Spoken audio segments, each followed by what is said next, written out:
ಇಲ್ಲಿ ಈಗ ಶಿವಾಜಿ ಧರಣಿ ಮಾಡ್ಯಾರ. ಇಲ್ಲಿ ಮೊನ್ನೆ ಏನು ಕಲ್ಲು ತೂರಾಟತ್ಲ ಅದಕ್ಕೆ ಧರಣಿ ಮಾಡ್ಯಾರು. ಮಂದಿ ಎಲ್ಲ ಭಾಳ ಕುಡಿಯತ್ತು. ಇಲ್ಲಿ DC ಆಫೀಸ್ ಮುಂದೆ ಭಾಳ ಮಂದಿ ಕುಡಿಯತ್ತು. ಧರಣಿ ಮಾಡ್ಯಾರ ಶಿವಾಜಿ ಧರಣಿ. ನೋಡೋಣ ಬರ್ರಿ ಅಲ್ಲಿ ಏನೇನು ಮಾಡಾಕ್ತಾರ.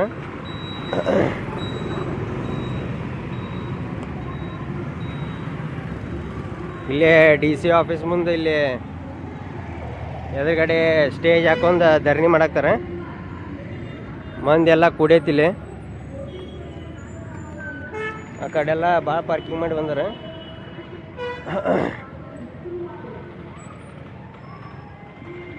ಇಲ್ಲೇ ಸ್ಟೇಜ್ ಹಾಕ್ಯಾರ DC ಆಫೀಸ್ ಮುಂದೆ. ಇಲ್ಲೇ ಸ್ಟೇಜ್ ಹಾಕ್ಯಾರ, ಈಗ ಧರಣಿ ಮಾಡ್ಯಾರ. ಬರ್ರಿ.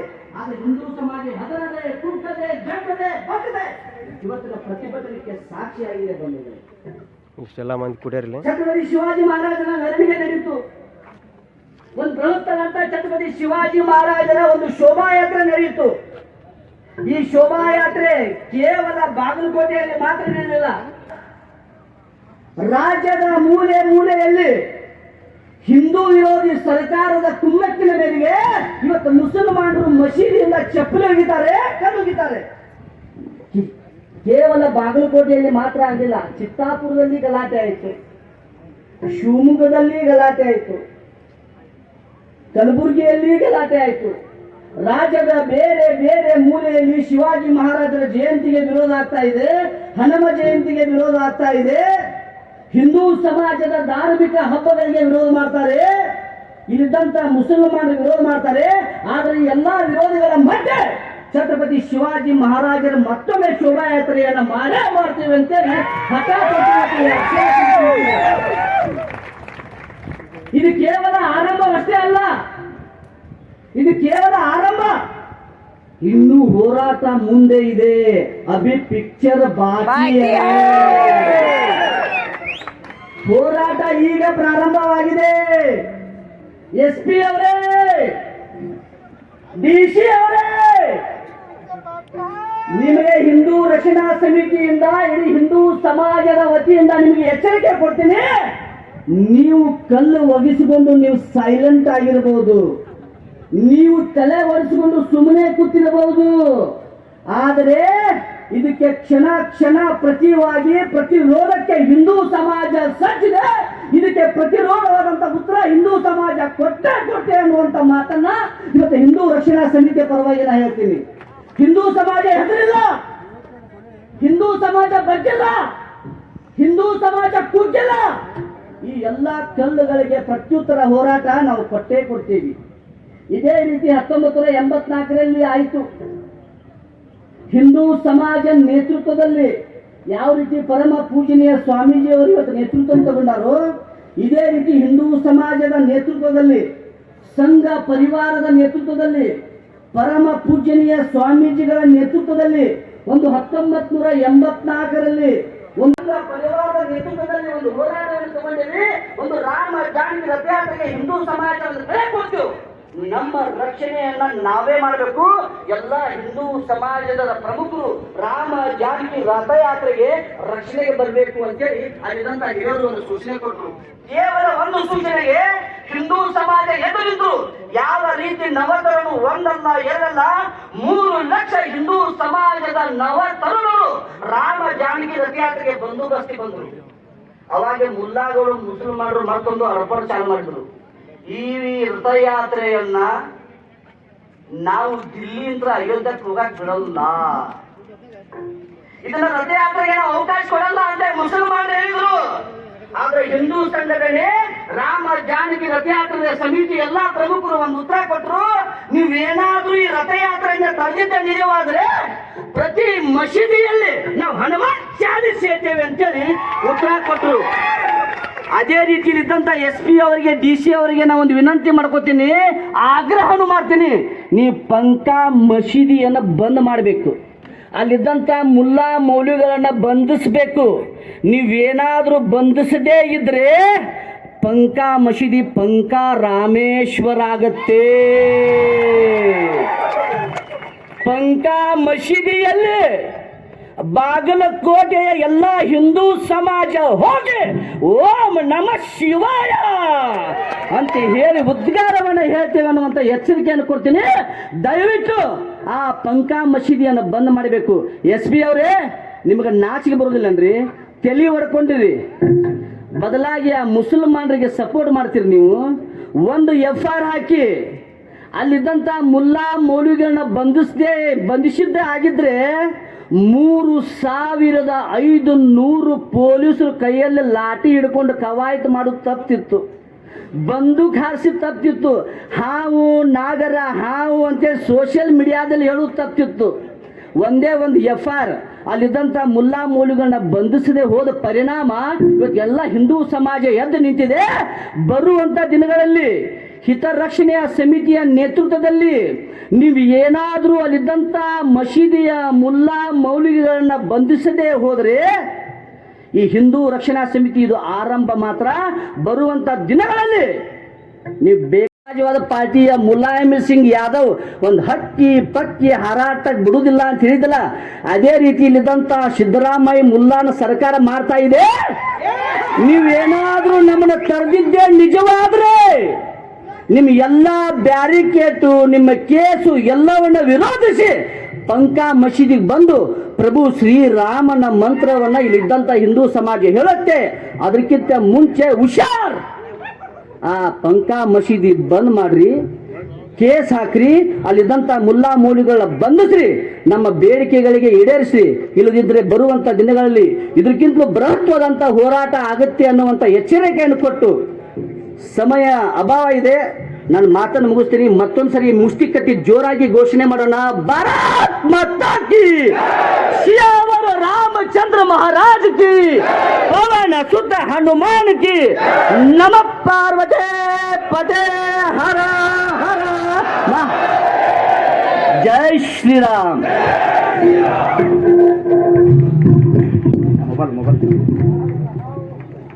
ಹರಿ ಓಂ. ಈ ಒಂದು ಹೋರಾಟವನ್ನು ಉದ್ದೇಶಿಸಿ ಬಂಜಾರ ಸಮಾಜದ ಜಿಲ್ಲಾ ಅಧ್ಯಕ್ಷರಾಗಿರ್ತಕ್ಕಂಥ ಹೋಪಣ್ಣ ರಾಠೋಡ್ ಅವರು ಒಂದೆರಡು ಮಾತಾಡ್ಬೇಕಂತ ಕೇಳ್ಕೊತೀನಿ.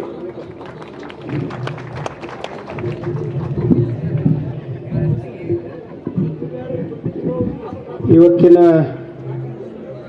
ಹೋರಾಟ ಸಮಿತಿಯ ಸಾನ್ನಿಧ್ಯವನ್ನು ವಹಿಸಿದಂಥ ಪರಮ ಪೂಜ್ಯರ ಪಾದಕ್ಕೆ ಕೋಟಿ ಕೋಟಿ ನಮನವನ್ನು ಸಲ್ಲಿಸ್ತಾ, ಈಗಾಗಲೇ ಭಾಳ ಜನ ಮಾತನಾಡಿದ್ದಾರೆ, ನಾನು ಮಾತಾಡುವಂಥದ್ದು ಏನಿಲ್ಲ.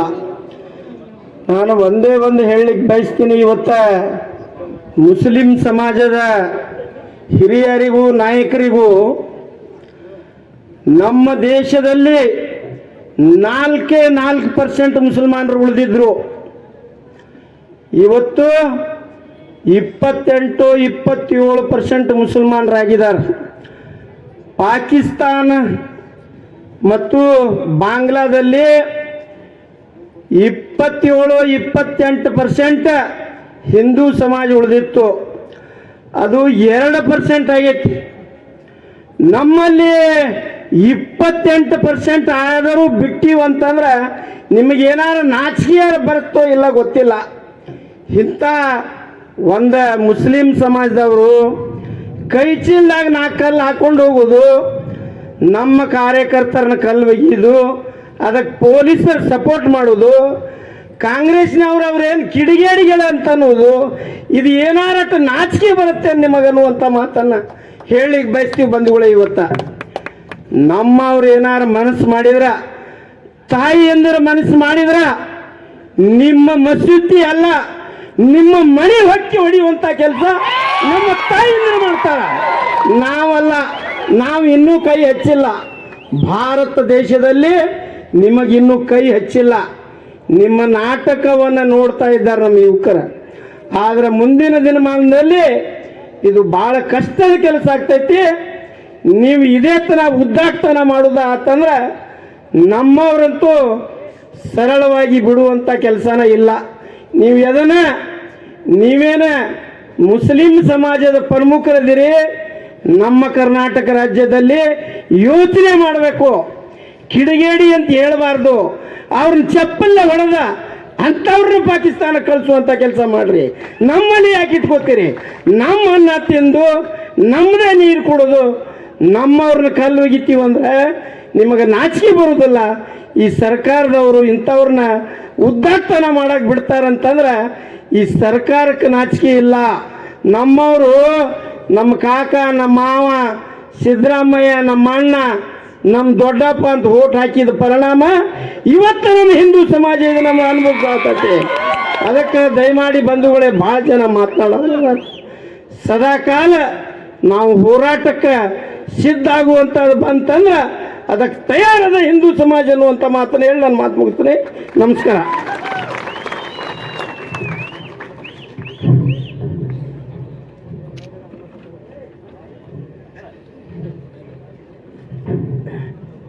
बोलो भारत माता की, ಛತ್ರಪತಿ ಶಿವಾಜಿ ಮಹಾರಾಜ್ ಕಿ.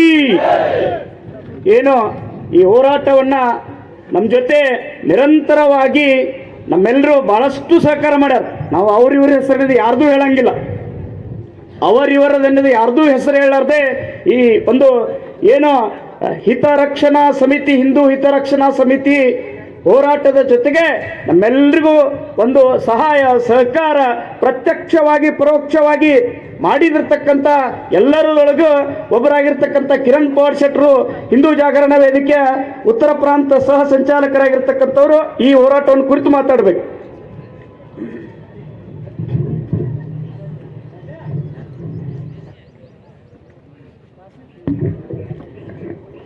छत्रपति शिवाजी महाराज की वंदे, बोलो भारत माता की. ಹಿಂದೂ ಹಿತರಕ್ಷಣಾ ವೇದಿಕೆ ಬಾಗಲಕೋಟ್ ಇದರಲ್ಲಿ ಧರಣಿ ಸತ್ಯಾಗ್ರಹದಲ್ಲಿ ನಮ್ಮ ದಿವ್ಯ ಸಾನ್ನಿಧ್ಯವನ್ನು ವಹಿಸಿದಂಥ ಸ್ವಾಮೀಜಿಯ ಪಾದಗಳಿಗೆ ನಮಸ್ಕರಿಸುತ್ತಾ, ಈ ಹೋರಾಟ ಯಾಕಿಲ್ಲಿ ಬಂತು ಅನ್ನುವ ಬಗ್ಗೆ ಮತ್ತು ಇದಕ್ಕೆ ಜಿಲ್ಲಾಡಳಿತ ನಮಗೆ ಎಷ್ಟು ಅನುಕೂಲ ಮಾಡಿತು ಅನ್ನೋ ಬಗ್ಗೆ ಒಂದೆರಡು ಮಾತುಗಳಲ್ಲಿ ತಮ್ಮ ಮುಂದೆ ಹೇಳಲು ಇಚ್ಛಿಸ್ಪಡ್ತೇನೆ. ಒಂದು ಬಂಕಾ ಮಸೀದಿಯಿಂದ 1956ರಿಂದ ಯಾವ್ಯಾವ ರೀತಿ ಅನಾಹುತಗಳು ಆಗ್ತಾ ಇವೆ ಅಂತಂದೇಳಿ ನಮ್ಮ ಅಶೋಕಣ್ಣ ಲಿಂಬಾವಳಿಯವರು ತಮ್ಮ ಕಣ್ಮುಂದೆ ಇಟ್ಟಿದ್ದಾರೆ. ಅದೇ ರೀತಿ ನಮ್ಮ ಉಲ್ಲಾಸ್ ಜಿಯವರು ಎಲ್ಲೆಲ್ಲಿ ಮಸೀದಿಗಳು ಇದಾವ, ಎಲ್ಲೆಲ್ಲಿ ಏನೇನು ಘಟನೆ ಆಗ್ಯಾವು ಅನ್ನೋದನ್ನು ತಮ್ಮ ಮುಂದಿಟ್ಟಿದ್ದಾರೆ. ಆದರೆ ಒಂದು ಮಸೀದಿಯಿಂದ ಇಷ್ಟ ಆಯಿತು, ನೀವು ಅಲ್ಲಿ ಹೋರಾಟ ಮಾಡಬೇಡ್ರಿ, ನವನಗರದಲ್ಲಿ ಹೋರಾಟ ಮಾಡ್ರಿ. ನವನಗರದಲ್ಲಿ ಅನಧಿಕೃತವಾಗಿ ಈಗಾಗಲೇ 10 ಮಸೀದಿಯನ್ನು ಕೊಟ್ಟು, ಅಷ್ಟೇ ಅಲ್ಲದೆ ಅನಧಿಕೃತವಾಗಿ 15-20 ಮಸೀದಿಗಳು ಈ ನವನಗರದಲ್ಲಿ ಇದಾವೆ. ಅವನು ತಡೀರಿ ಅಂತ ಹೇಳಿ ಜಿಲ್ಲಾಡಳಿತ ಅದನ್ನು ನಿರ್ಬಂಧ ಮಾಡಿ ಸಾವಿರ ಸಂಖ್ಯೆಯಲ್ಲಿ ನವನಗರದಿಂದ ಹೋರಾಟ ಮಾಡಿರಿ ಅಂತ ಹೇಳಿದ್ದಾರೆ. ಆ ಉದ್ದೇಶಕ್ಕೆ ನಾವು ನವನಗರಕ್ಕೆ ಬಂದೀವಿ ಮನೇರಿ. ಮತ್ತು ಇನ್ನೊಂದು ಜಿಲ್ಲಾಡಳಿತ ಮತ್ತು ಪೊಲೀಸ್ ಇಲಾಖೆ ಹೇಳ್ತೈತಿ, ನೀವು ಅಲ್ಲಿ ಪ್ರತಿಭಟನೆ ಮಾಡಿದ್ರೆ ಸಂಘಟಕರನ್ನ ಹೊಣೆಗಾರನಾಗಿ ಮಾಡ್ತೀವಿ ಅಂತ ಹೇಳ್ತಾ ಇದ್ದಾರೆ. ನಾವು ಕೇಳ್ತಾ ಇರೋದು ಅದನ್ನ, ಅಲ್ಲಿ ಆಗೈತಿ ಆ ಸಂಘಟಕರನ್ನ ಹೊಣೆಗಾರನ ಮಾಡ್ರಿ ಅಂತ ಕೇಳಿದ್ರೆ ಇಲ್ಲಿ ಮಠ ನಿಮ್ಕೊಂಡು ಕುಂತ ಅದನ್ನು ಮಾಡಿದ್ರೆ ನಾವು ಇಲ್ಲಿ ಬರುವ ಅವಶ್ಯಕತೆನೂ ಇದ್ದಿಲ್ಲ. ನೀವು ನಮ್ಗೆ ಅವಕಾಶ ಮಾಡಿಕೊಟ್ಟಿರಿ, ನವನಗರಕ್ಕೆ ಹೋಗ್ರಿ ಅಂತೇಳಿ. ಅದೇ ರೀತಿ ಹೇಳ್ತೀರಿ, ಪತ್ರಿಕಾ ಪ್ರಕಟಣೆಯಲ್ಲಿ ಮಾಡ್ತೀರಿ, ಸಾಮಾಜಿಕ ಜಾಲತಾಣಗಳಲ್ಲಿ ಹೇಳ್ತೀರಿ, ಎಕ್ಸಾಮ್ಸ್ ಅದಾವು ಅದಕ್ಕೆ ನೀವು ಅಲ್ಲಿ ಮಾಡಬೇಡ್ರಿ ಅಂಥೇಳಿ. ಹೌದ್ರಿ, ಬೆಳಿಗ್ಗೆ 5 ಗಂಟೆಗೆ ನಮ್ಮ ಮಕ್ಕಳು ಎಲ್ಲರೂ ಓದ್ತಾರೆ, ಅದನ್ನು ಒದರಿಸೋದು ನಿಂದಿಸ್ರಿ ಅಂತ ಹೇಳಿದ್ರೆ ನೀವು ಅದನ್ನು ಮಾಡ್ತಾ ಇಲ್ಲ. ಅದನ್ನು ಬಿಟ್ಟು ಏನು ಸಮಾಜಕ್ಕೆ ಹಿಂದೂ ಸಮಾಜ ಮಾತು ಕೇಳ್ತಾರೆ ಅಂಥೇಳಿ ನೀವು ಇದನ್ನ ನಮ್ಮನ್ನು ಹತ್ತಿಕ್ಕುವಂಥ ತಂತ್ರ ಮಾಡ್ತಾ ಇದ್ರಲ್ಲ, ಇದನ್ನು ಬಿಡ್ರಿ. ಏನು ಸರ್ಕಾರ ಬರ್ತಾವು, ಸರ್ಕಾರ ಹೋಗ್ತಾವು. ನಾವೇನು ಮಾಡ್ತೀವಿ ಅದು ಶಾಶ್ವತವಾಗಿ ಉಳಿತೈತಿ. ಜಿಲ್ಲಾ ಆಡಳಿತಕ್ಕೂ ಹಾಗೂ ಪೊಲೀಸ್ ಇಲಾಖೆಗೆ ಇದನ್ನು ಹೇಳ್ತಾ ಇದ್ದೀನಿ. ಇರ್ಬೋದು ನಿಮಗೆ ಒತ್ತಡ, ಅವ್ರ ಮೇಲೆ ಏನೂ ಆ್ಯಕ್ಷನ್ ತೊಗೋಬೇಡ್ರಿ ಅಂಥೇಳಿ. ಆದರೆ ಕಾನೂನು ಹೇಳ್ತೈತಿ ಒಂದು ಕಂಪ್ಲೇಂಟ್ ಬಂದರೆ FIR ಆಗಲೇಬೇಕಂಥೇಳಿ. ಅದನ್ನು ಮಾಡಿದರೆ ನಾವು ಇಲ್ಲಿ ಬರುವಂಥ ಅನಿವಾರ್ಯತೆ, ಅವಶ್ಯಕತೆ, ಅವಕಾಶ ಇದ್ದಿಲ್ಲ.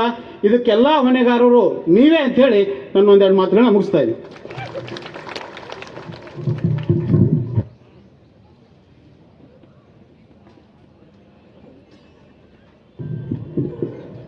ಕಿರಣ್ ಪವಾಡ್ ಶೆಟ್ಟರ್ ಹೇಳಿದ ಪ್ರಕಾರ ನವನಗರದಲ್ಲಿ ಎಲ್ರಿಗೂ ಗೊತ್ತದ, ಬಿಟ್ಟಿಡಿಯಕ್ಕೆ ನಾವು ಮುತ್ತಿಗೆ ಹಾಕಿ ಮೊನ್ನೆ ಒಂದು ಕನಿಷ್ಠ ಅಂದರೂ 10 ಈ ಸ್ಪೆಷಲ್ ಪ್ಲಾಟ್ಗಳು ಬೇಕಂತೇಳಿ ಅದೇ ಮಸೀದಿಯಿಂದ ಮನವಿ ಹೋಗೈತಿ. ಈಗೇನು ಮಸೀದಿ ಐತ್ಲ ಅದೇ ಮಸೀದಿಯಿಂದ ಮನವಿ ಹೋಗೈತಿ. ನಾವು ಮಾಹಿತಿ ಹಕ್ಕಿನಲ್ಲಿ ತೆಗೆದು ನೋಡಿದಾಗ ಅದೇ ಮಸೀದಿಯಿಂದ ಮನವಿ ಹೋಗೈತಿ. Sector number 16, sector number 18, sector number 50, sector number 56, sector number 64, sector number 65, sector number 100, sector number 108 ಇಷ್ಟೆಲ್ಲ ಸೆಕ್ಟರ್ಗಳಿಗೂ 10 ಎ ಪ್ಲಾಟ್ಗಳನ್ನು ಕೊಡಬೇಕಂತೇಳಿ ಅದೇ ಮಸೀದಿಯ ಕೆಲವು ಪ್ರಮುಖರು ಬಿಟ್ಟಿಡಿಯೇ ಒಂದಿಷ್ಟು ನಮ್ಮ ನೆರೆ ಸಂತ್ರಸ್ತರ ಕಾಲಾನ್ ಚಪ್ಪಲಿ ಹರಿದಾಡಿದ್ರು ಒಂದು ಪ್ಲಾಟ್ ಹಕ್ಕುಪತ್ರ ಕೊಡಕ್ಕೆ ಲೆಕ್ಕ ಹಾಕ್ತಾರೆ. ಇಂಥವ್ರದ ಆನ್ ದಿ ಸ್ಪಾಟ್ ತಗೊಂಡು ಟರಾವ್ ಮಾಡ್ತಾರೆ. ಅದಕ್ಕೆ ಈ ಹೋರಾಟವನ್ನು ಮೊನ್ನೆ ಪವಾಡ್ ಶೆಟ್ಟರ್ ಹೇಳಿದ್ದಾರೆ. ಅದಕ್ಕೋಸ್ಕರ ಮುಂದಿನ ದಿನಮಾನಗಳಲ್ಲಿ ಸಹಿತ ಇದು ಉಗ್ರವಾದ ಹೋರಾಟ ಆಗುತ್ತೆ. ಅದಕ್ಕೋಸ್ಕರ ಈ ಒಂದು ಹಿಂದೂ ಹಿತರಕ್ಷಣಾ ಸಮಿತಿಯ ಒಂದು ದಿವ್ಯ ಸಾನ್ನಿಧ್ಯವನ್ನು ಹೊಂದಿರತಕ್ಕಂಥ ಪರಮ ಪೂಜ್ಯರು ಈ ಹೋರಾಟವನ್ನು ಉದ್ದೇಶಿಸಿ ನಮ್ಮೆಲ್ಲರಿಗೂ ಒಂದು ಶಕ್ತಿಭರಿತವಾಗಿ ಆಶೀರ್ವಾದವನ್ನು, ಸಂದೇಶವನ್ನು ದಯಪಾಲಿಸಬೇಕಂತೇಳಿ ಅವರಲ್ಲಿ ವಿನಂತಿ.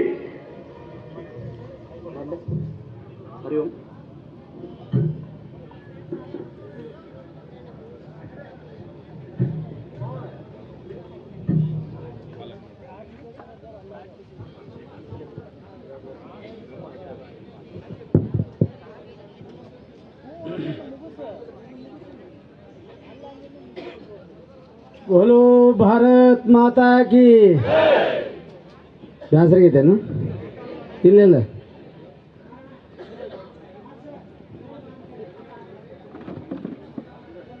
ಸರ್ವೋಪನಿಷದೋ ಗಾವೋ ದುಗ್ಧ ಗೋಪಾಲನಂದನ ಪಾರ್ಥೋ ವತ್ಸ ಸುಧೀರ್ಭುಕ್ತ ದುಗ್ಧಂ ಗೀತಾಮೃತಂ ಮಹತ. ನಮ್ಮ ದೇಶದ ಎಲ್ಲ ಋಷಿಮುನಿಗಳನ್ನು, ಸಂತ ಮಹಂತರನ್ನು, ಸದ್ಗುರುಗಳನ್ನು ಸ್ಮರಿಸಿಕೊಂಡು ಈ ಒಂದು ನಮ್ಮ ಹಿಂದೂ ರಕ್ಷಣಾ ವೇದಿಕೆಯನ್ನು ಹಂಚಿಕೊಂಡಿರ್ತಕ್ಕಂಥ ಎಲ್ಲ ಗಣ್ಯಮಾನ್ಯರಿಗೆ ಸಹಿತ ನಮನಗಳನ್ನು ಸಮರ್ಪಿಸಿ,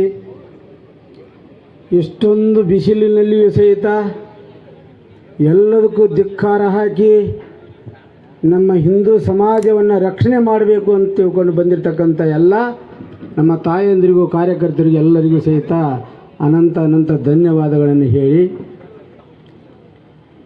ಬಹುತೇಕ ಹಿಂದೊಂದು ಶ್ರೀರಾಮಚಂದ್ರ ಸ್ವರ್ಗಕ್ಕೆ ಹೊಂಟಿದ್ದತ್ತೆ. ಎಲ್ಲ ರಾಮರಾಜ್ಯ ಮುಗಿಸಿ ಸ್ವರ್ಗಕ್ಕೆ ಹೋಗುವಾಗ ಇಡೀ ಅಯೋಧ್ಯೆ ಜನ ಎಲ್ಲ ಬೀಳ್ಕೊಳ್ಳಿಕ್ಕೆ ಬಂದಿದ್ದರು. ಬೀಳ್ಕೊಡಕ್ಕೆ ಬಂದಾಗ ಅವ್ರನ್ನೆಲ್ಲ ಕಣ ತುಂಬಿ ಶ್ರೀರಾಮಚಂದ್ರ ನೋಡಿದ. ಜನ ಅಂತಿದ್ರು, ಯಪ್ಪ ಇದು ರಾಮರಾಜ್ಯ ಹಾಳಾಗಬಾರ್ದು, ಇದು ಒಟ್ಟಿಗೆ ಇರಬೇಕು ಅಂತ ಒಂದು ಆಶೀರ್ವಾದ ಮಾಡಿ ಹೋಗು ಅಂತ ತಿಳ್ಕೊಂಡು ಜನ ಕೇಳ್ತಿದ್ದು ಅವಾಗ ಭಕ್ತರು. ಆವಾಗ ಶ್ರೀರಾಮಚಂದ್ರ ಹನುಮಂತನ ಕರೆದು ಹೇಳಿದತ್ತ, ಅಯೋಧ್ಯೆಯಲ್ಲಿ ಇರ್ತಕ್ಕಂಥ ಜನ ಎಲ್ಲರೂ ಬಂದರನ್ನು ನೋಡ್ಕೊಂಬ ಒಂದು ಸಲ ಹೋಗಿ ಮನೆಗೆ ಅಂತ. ಹನುಮಂತ ಹೋದ ಹಾರಾಡ್ಕೋತ ಎಲ್ಲರ ಮನೆಯನ್ನು ನೋಡಿ ಬರ್ತಾನೆ. ಪ್ರಭು ರಾಮಚಂದ್ರನಿಗೆ ಹೇಳ್ತಾನೆ, ಪ್ರಭುವೇ, ಅಯೋಧ್ಯೆಯಲ್ಲಿ ಯಾವ ಜನರು ಇಲ್ಲ, ಒಂದು ನಾಯಿ ಮಾತ್ರ ಪೈಖಾನೆಯಲ್ಲಿ ಸತ್ತು ಬಿದ್ದೈತಿ ಅಂದತ. ಒಂದು ನಾಯಿ ಮಾತ್ರ ಪೈಕಾಲಿನಲ್ಲಿ ಸತ್ತು ಬಿದ್ದೈತಿ. ಅದು ಕೊಳದ ಸ್ಥಿತಿಯಾಗ ಐತಿ. ಹುಳ ಅದನ್ನ ಮೈಯೆಲ್ಲ ಕತ್ಕೊಂಡು ತಿನ್ನಾಕತ್ತೇವು. ಭಾಳ ಹುಳ ಗುಬು ಗುಬು ಅನ್ನಕತ್ತೇವು ಅಂದತ್ತು. ಎಲ್ಲ ಜನರಿಗೆ ಅನಿಸ್ತು ರಾಮರಾಜ್ಯ ಪವಿತ್ರವಾಗಿರ್ತಕ್ಕಂಥ ರಾಜ್ಯ, ಅಂಥ ಒಂದು ಪ್ರಾಣಿ ಇಂಥ ಗತಿ ಬರಲಿಕ್ಕೆ ಕಾರಣ ಏನು ಅಂತ ಕೇಳಿದಾಗ ಶ್ರೀರಾಮಚಂದ್ರ ಹೇಳ್ತಾನೆ ಹನುಮಂತಗ, ನೋಡಪ್ಪ ಅದನ್ನೊಂದು ಬುಟ್ಟ್ಯಾಗಾರ ತುಂಬಿಕೊಂಡು ಬಾ, ಚೀಲದಾಗಾರ ತುಂಬಿಕೊಂಡು ಬಾ ಅಂದತ್ತು. ಅವ ಹೋಗಿ ಒಂದು ಬುಟ್ಟ್ಯಾಗ ಹೊತ್ಕೊಂಡು ಬಂದದನ ಆ ನಾಯಿಯನ್ನು. ಅವಾಗ ರಾಮಚಂದ್ರ ಪ್ರಭುನ ಮುಂದೆ ಹಾಕ್ತಾನ. ಜನ ಕೇಳ್ತಾರೆ, ರಾಮರಾಜ್ಯವಾಗಿರ್ತಕ್ಕಂಥ ಈ ರಾಜ್ಯ ಈ ನಾಯಿಗಿಂತ ಗತಿ ಬರಲಿಕ್ಕೆ ಕಾರಣ ಏನು ಅಂತಂದಾಗ ಶ್ರೀರಾಮಚಂದ್ರ ಉತ್ತರ ಕೊಡ್ತಾನ, ಹಿಂದಿನ ಜನ್ಮದಾಗಲಿ ಈ ನಾಯಿ ಯಾವ ಜವಾಬ್ದಾರಿಯನ್ನು ಮರೆತು ಯಾವ ಧರ್ಮವನ್ನು ರಕ್ಷಣೆ ಮಾಡಬೇಕಾಗಿತ್ತಲ್ಲ, ಯಾವ ಜನರಿಗೆ ಏನು ಕೊಡಬೇಕಾಗಿತ್ತು, ಏನು ಉಪದೇಶ ಮಾಡಬೇಕಾಗಿತ್ತು ಅಂತದನ್ನು ಮಾಡಿಲ್ಲ. ಅದು ಅಧರ್ಮದಿಂದ ನಡ್ಕೊಂಡಿದ್ದಕ್ಕಾಗಿ ಆ ಧರ್ಮಗುರು ಈಗ ನಾಯಿಯಾಗಿ ಬಂದಾನ. ಯಾರಿಗೇನು ಉಪದೇಶ ಮಾಡಬೇಕಾಗಿತ್ತಲ್ಲ ಅದನ್ನು ಮಾಡಿಲ್ಲ. ಅವು ಎಲ್ಲವೂ ಏನಾಗ್ಯಾವ ಅಂತಂದ್ರೆ ಹುಳ ಆಗಿ ಬಂದು ಅವ್ರ ಮೈ ಕಚ್ಚಾಕತ್ತೇವಂತ, ಮೈ ಕಚ್ಚಾಕತ್ತೇವು. ಹಂಗೆ ನಮ್ಮ ರಾಮರಾಜ್ಯವಾಗಿರ್ತಕ್ಕಂಥದ್ದನ್ನು ಇದನ್ನು ಕೆಡಿಸಿ ಮತ್ತೇನಾದರೂ ಮಾಡಕ್ಕೆ ಹೊಂಟಿದ್ರೆ ಅದು ನಮಗೆ, ನಾವೆಲ್ಲರೂ ಈಗ ಈ ಪೊಲೀಸ್ ಇಲಾಖೆಯಲ್ಲಿ ಇರ್ತಕ್ಕಂಥವ್ರು ಯಾರು ಪಾಕಿಸ್ತಾನದಿಂದ ಬಂದವರಲ್ಲ, ಎಲ್ಲರೂ ನಮ್ಮವರೇ. ನಮ್ಮ ಹಿತರಕ್ಷಣೆಗೋಸ್ಕರವಾಗಿ ಏನು ಮಾಡ್ಯಾರ ಅಂತಂದ್ರೆ ಅವ್ರನ್ನ ನಮ್ಮ ರಕ್ಷಣೆಗೋಸ್ಕರ ಇಟ್ಟಾರೆ ಹೊರತಾಗಿ ಯಾವುದೋ ಒಂದು ಎರಡು ಮಾತಿನಾಗ ಹೇಳೋದು ಬೇಡ. ಅಂಥವನ್ನ ರಕ್ಷಣೆ ಮಾಡಕ್ಕೆ ನಿಂತಾರಂತಂದ್ರೆ ನಮ್ಮ ರಾಮರಾಜ್ಯ ನಾವು ಕಾಣಲಿಕ್ಕೆ, ಕನಸು ಕಾಣಲಿಕ್ಕೆ ಸಾಧ್ಯ ಐತೇನ್ರಿ? ಸಾಧ್ಯ ಐತೇನು? ಯಾವ ಶಿವಾಜಿ ಮಹಾರಾಜ ಒಬ್ಬ ಸಮರ್ಥ ರಾಮದಾಸ್ ಇರದೇ ಹೋಗಿದ್ರ, ಉಪದೇಶಕಾರರು ಇರದೇ ಹೋಗಿದ್ರ, ಗುರುಗಳು ಇರದೇ ಹೋಗಿದ್ರ ಇದು ರಕ್ಷಣೆ ಆಗ್ತೈತೇನು? ಆವಾಗ ಅಫ್ಜಲ್ ಖಾನ 60,000 ಸೈನ್ಯ ತೊಗೊಂಡು ಹೊಂಟಿದ್ದ. ಯಾರನ್ನ? ಶಿವಾಜಿ ಮಹಾರಾಜರನ್ನ ಹೊಡಿಲಿಕ್ಕೆ. ಸುಮ್ಮನೆ ಹೋಗ್ತಿರ್ಲಿಲ್ಲ, ನಮ್ಮ ಎಲ್ಲ ಹಿಂದೂ ದೇವತೆಗಳನ್ನು ಭಂಗ ಮಾಡ್ಕೊತ ಹೊಂಟಿದ್ದವನು. ಏನ್ರಿ, ಚಿತ್ರ ಹಿಂಸೆ ಕೊಟ್ಕೋತ ಹೋಗ್ತಿದ್ದ ದೇವತೆಗಳಿಗೆ. ಕೊನೆಗೆ ಅವನ ಸೈನ್ಯವನ್ನು ನೋಡಿ ಏನು ಮಾಡ್ತಿದ್ರು ನಮ್ಮ ಜನ ಯುವಕರು, ಗಿಡದಾಗ ಕುಂತು ಕಲ್ಲು ತೊಗೊಂಡು ಹೊಡಿತಿದ್ರು. ಅಫ್ಜಲ್ ಖಾನ್ ಮುಂದೆ ಹೋಗ್ತಿದ್ದ, ಅವನೆಲ್ಲ ಸೈನ್ಯ ಹಿಂದೆ ಮುಗಿತಾ ಹೋಗ್ತಿತ್ತು. ಕೊನೆಗೆ ಯಾರು ಹೋದ್ರು ಅಂತಂದ್ರೆ ಒಂದು 4-6 ಜನ ಕಟ್ಕೊಂಡು ಅಫ್ಜಲ್ ಖಾನ್ ಹೋಗ್ತಾನ. ಆವಾಗ ಶಿವಾಜಿ ಮಹಾರಾಜನ್ನ ಭಾಳ ಸ್ನೇಹದಿಂದ ಅಪ್ಕೋಬೇಕಂತ ತಿಳ್ಕೊಂಡು ನಾಟಕ ಆಡಿ ಏನು ಮಾಡ್ತಾನಂತಂದ್ರೆ ಅವ್ರನ್ನ ಆ ನಾಟಕದಲ್ಲಿ ಅವ್ರನ್ನ ಏನು ಮಾಡಬೇಕು, ನಾಶ ಮಾಡಬೇಕಂತ ಪ್ರಯತ್ನ ಮಾಡಿದ. ಆದರೆ ನಮ್ಮ ಎಲ್ಲ ದೇವತೆಗಳು ಏನು ಮಾಡಿದ್ರು, ನಮ್ಮ ಹಿಂದೂ ರಕ್ಷಣೆ ಮಾಡ್ತಕ್ಕಂಥ ಎಲ್ಲ ದೇವತೆಗಳು ಕೂಡಿ ಹುಲಿಯ ಉಗುರನ್ನು ಕೊಟ್ಟು ಶಿವಾಜಿ ಕೈಯಲ್ಲಿ ಅಫ್ಜಲ್ ಖಾನ್ನ ಒಂದು ಅವನ ದಾಢ್ಯವಾಗಿರ್ತಕ್ಕಂಥ ಶರೀರವನ್ನು ಏನು ಮಾಡ್ತಾರೆ, ಸೀಳ್ಬಿಡ್ತಾನೆ. ಹೇಳೋ ಅಭಿಪ್ರಾಯ ಏನು ಅಂತಂದ್ರೆ, ಇಂಥ ಎಲ್ಲ ಮಹಾತ್ಮರು ಏನು ಹಿಂದೂ ರಕ್ಷಣೆ ಮಾಡ್ಲಿಕ್ಕಂತಂದ್ರೆ ನಾವು ಯಾರ ಸಲಹೆ ಬದುಕಬೇಕು ಹೇಳಿ? ಯಾರ ಸಲಹೆ ಬದುಕಬೇಕು ನಾವು? ಗ್ರೀಕ್ ದೇಶದಾಗ ಸಂಸತ್ನಾಗ ಒಂದು ಚರ್ಚೆ ನಡೀತಿತ್ತು.